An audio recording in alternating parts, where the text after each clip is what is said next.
Welcome back. We have EJ Campbell, head football coach at Southeast Raleigh High School. Coach Campbell, this program has made a lot of progress under you. You are a Southeast Raleigh guy, so it's good to see kind of a Southeast Raleigh guy getting the program back up in the swing of things. Another playoff appearance last year. Camp just a little bit short. 1 point loss to Garner in the first round, but seems like his team's getting even closer every year. A lot of the losses last year were in close games, so the 7-4 record, team's probably a little bit better than that 7-4 record looked last year. Uh, starting here, how's the off season been, and what's been the main focus of this off season? We had a really good off season. We get good turnout. Our kids they show up. We've got kids that play multiple sports like everybody else. But the biggest thing I think is just like you said, we got great buy-in right now around the program. I think within the community as well, we've got a lot of great energy going in our direction. And anytime you can get that type of stuff, that helps the off season. Um, we've done a great job in the weight room as well. Thanks to we got a great coaching staff, and those guys do a great job.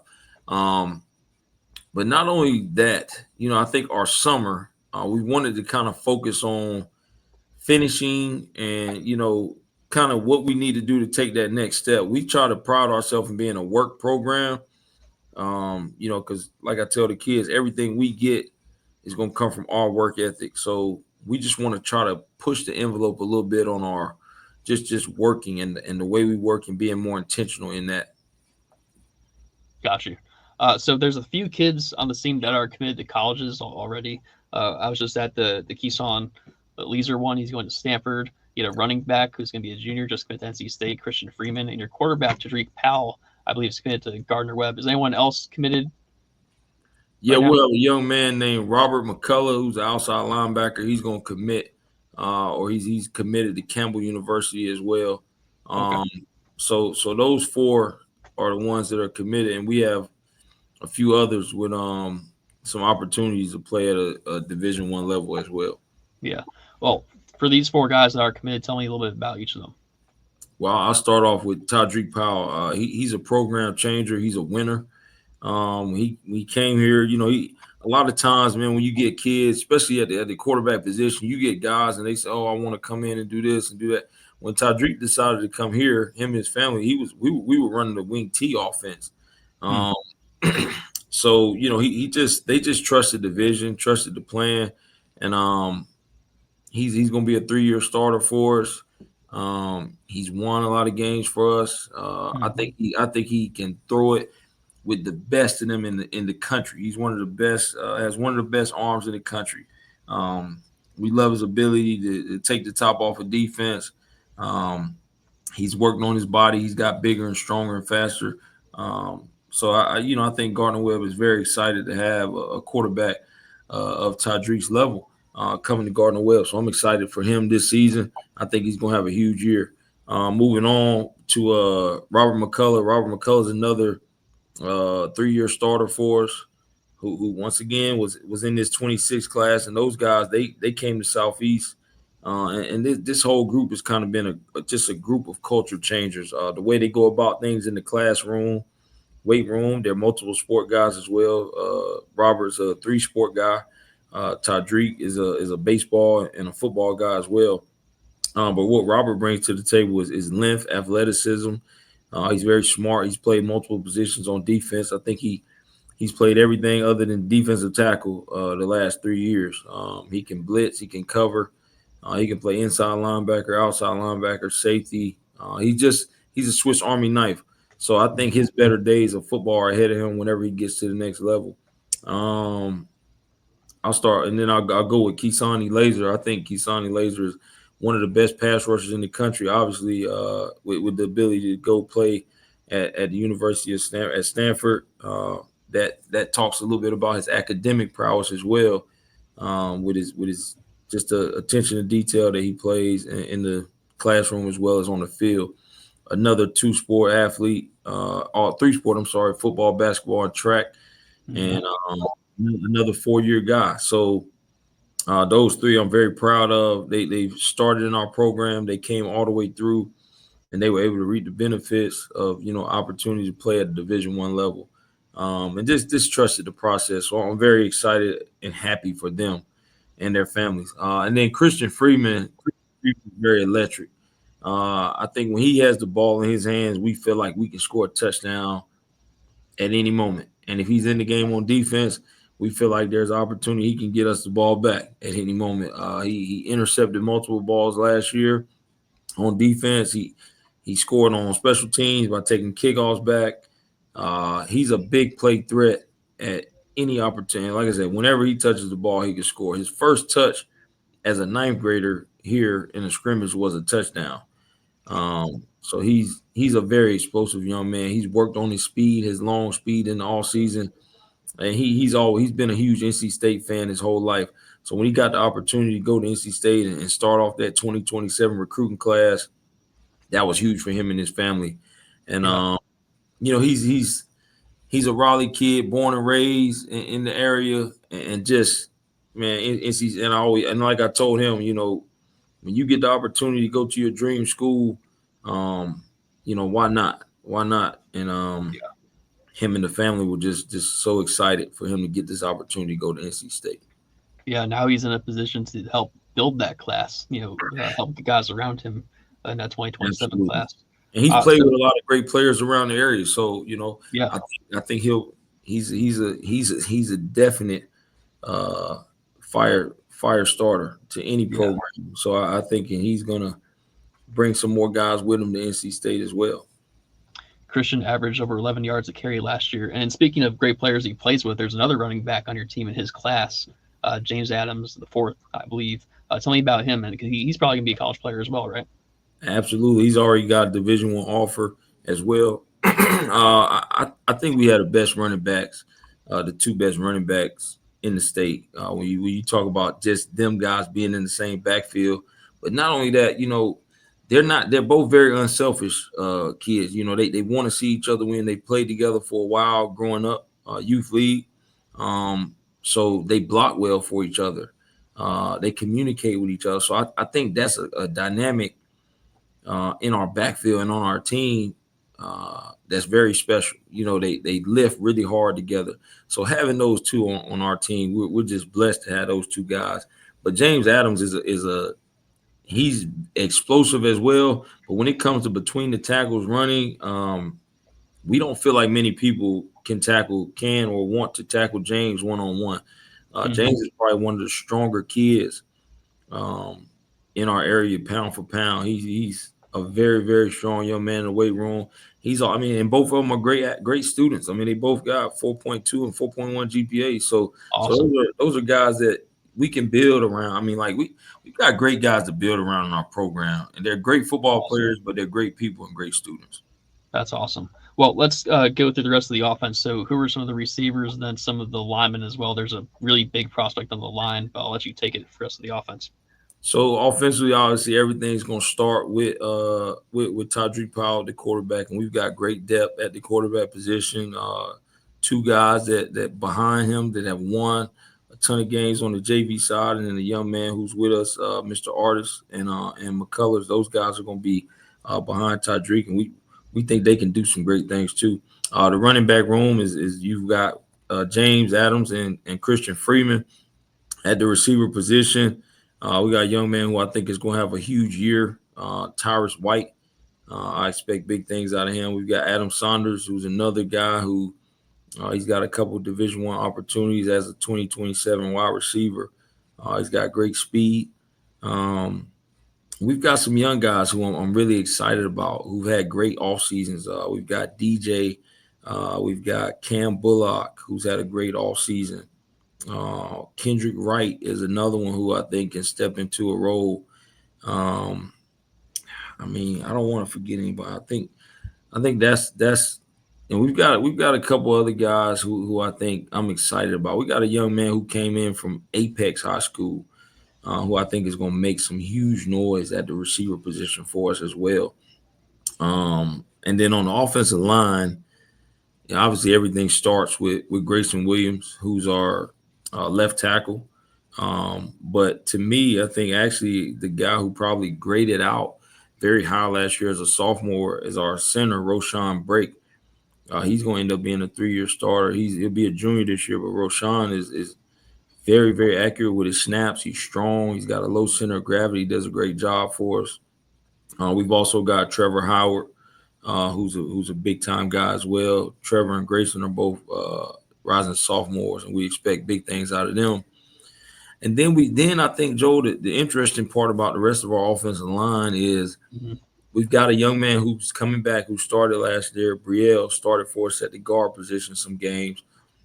But then we've got 1 to 1.5, maybe 2 spots who we've got about 3 or 4 guys competing for those spots, and we're excited about those guys. So we lost, I think the 2 that we lost last year with Farrell Haney and Zayden Smith, they were really, really good players. But the thing is, I think this year we'll be a little bit bigger on the line, but we'll be younger. The only senior in our offensive line group is Brielle. Everybody else is sophomores and juniors. So I'm excited to see this group just grow and develop. Yeah, very much looking forward to the run game with that size up there and the backs you have. It's going to be quite fun to watch. It's going to be a little bit different than 7-on-7. You can't really get a good sense of the Southeast Raleigh team in 7-on-7, I don't think. So people are probably looking forward to the real thing. Let's go over to defense. So we already mentioned Keeson and McCullough, 2 kind of standout players on the defense. Tell me about the other guys on that side of the ball who are going to have good years this year. I think a guy who's going to become a household name in the area is going to be Cody Robinson. Cody Robinson he's huge. His brother was a really good player for us. Cody's about 6'1". He's dropped down. He was about 335. He dropped down about 295, 300 pounds. He's running well. He's very athletic. He's strong. We expect big things from Cody this year. He started for us last year as a sophomore at the nose guard position, but he's made great leaps and bounds in the offseason.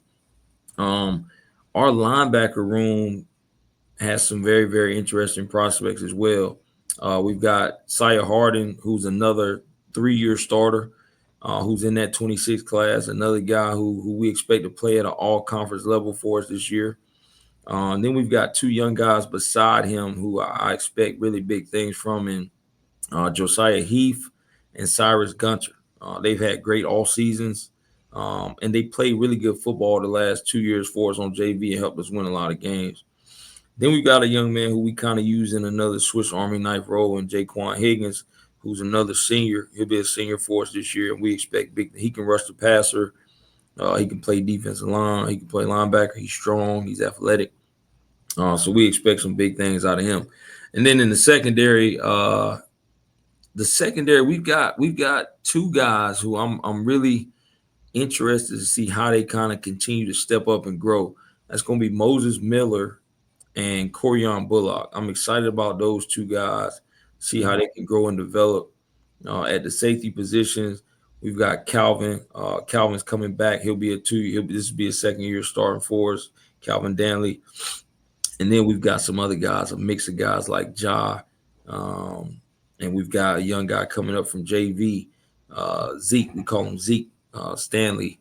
I think he had about 12 picks in the last 2 years on JV. So he's a ball hawk and free safety who we expect some good things out of. So that group right there, I think that's the group that we're looking for the most growth in defensively. Because in the front 7, I feel like we're in really good shape in the front 7. And our back end, I think people are going to try them, but I think they're going to be up for the test this year. We're long, we're athletic, we're fast in the back end. So I'm excited to see those guys. And we got some young guys who came in this summer and are really doing a good job competing for those spots. So don't be surprised if you see a couple new names out there in that secondary. Okay, exciting. 12 interceptions in 10 games on JV is pretty impressive.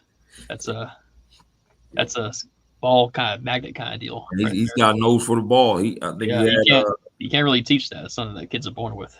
Absolutely. So, interesting. Before we go into special teams, has there been one big theme both for offense and defense in terms of just this offseason, like a big theme you wanted to improve at on both sides of the ball that's kind of led the way this offseason? Offensively, the goal was just to become more consistent, right? We want to be able to consistently do what we want to do, not what people kind of force us to do, right? We want to be able to and really we worked on our passing game a lot, becoming more, just timing things and making sure people can't just load up the box on us. Um, we got good pass protection. I think last year we only gave up 4 sacks on the year. So I think our pass protection is great, and they did a great job. We want to continue to work on that. And then when we run the ball, we want big plays. So our receivers, they got to be at a block to get involved in the running game. And then on defense, just once again, just consistently having that one sound, that one band, one sound.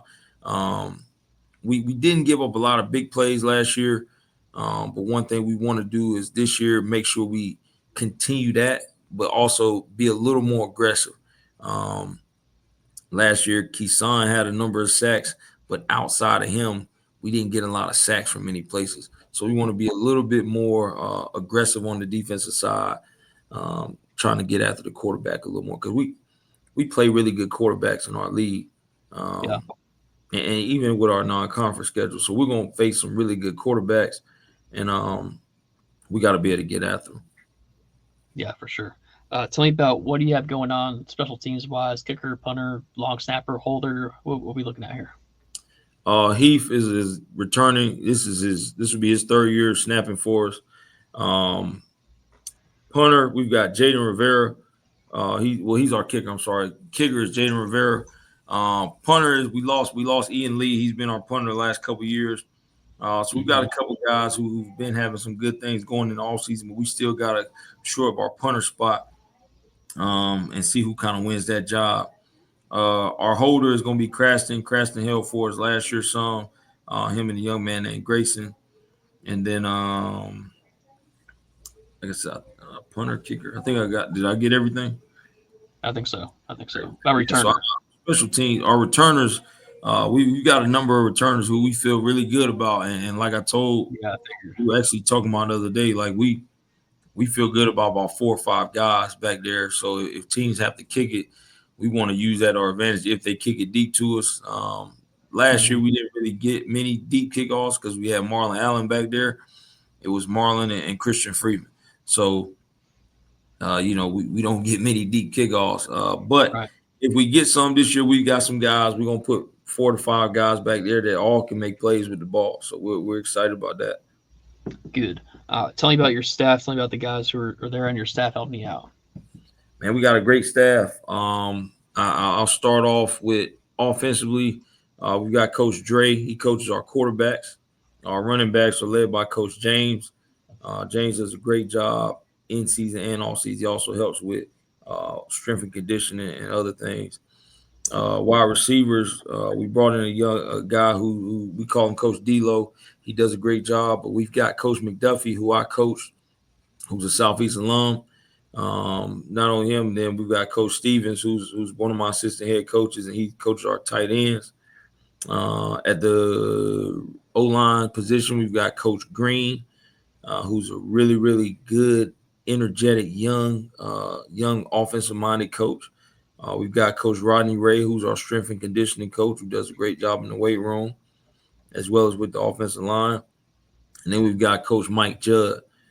Judd does a great job with the JV offensive line. Defensively, Coach High, who's a Southeast alum as well. And then Coach Mercer, who does a great job. Mercer can coach anything on defense. He was my defensive coordinator when I was here as a student.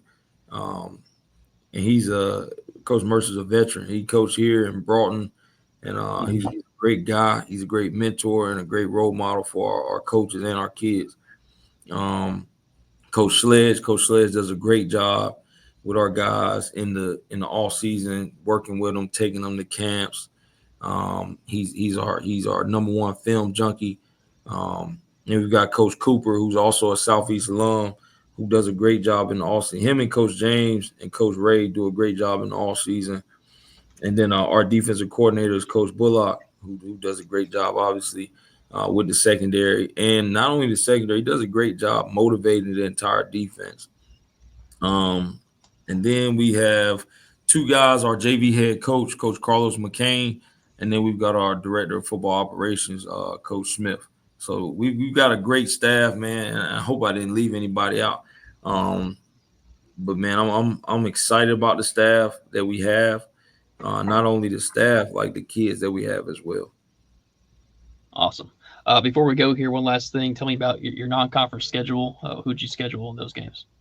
We want to put ourselves to the test. So we open up the year with Enloe as always. Enloe's coming off a great season, playoff appearance. Coach Clark does a great job with those guys. In week 2, we travel to Greensboro to play Dudley, a perennial state powerhouse, they're loaded with a lot of talent. We've got a lot of up and coming guys, so I think that's a great opportunity for us to go down and trying to see where we are as a program. And then week 3, we play East Wake, another really good program. Coach Harrison does a great job with them, and they've made some strides over the last few years. And then we finish up with the non-conference with Cardinal Gibbons, another team every year that's in the running for state championships. So we feel like if we want to be in the running for a state championship and to be able to play in a state championship game, we got to cut our teeth early because we also know that in conference we don't get any nights off. Our conference is very tough.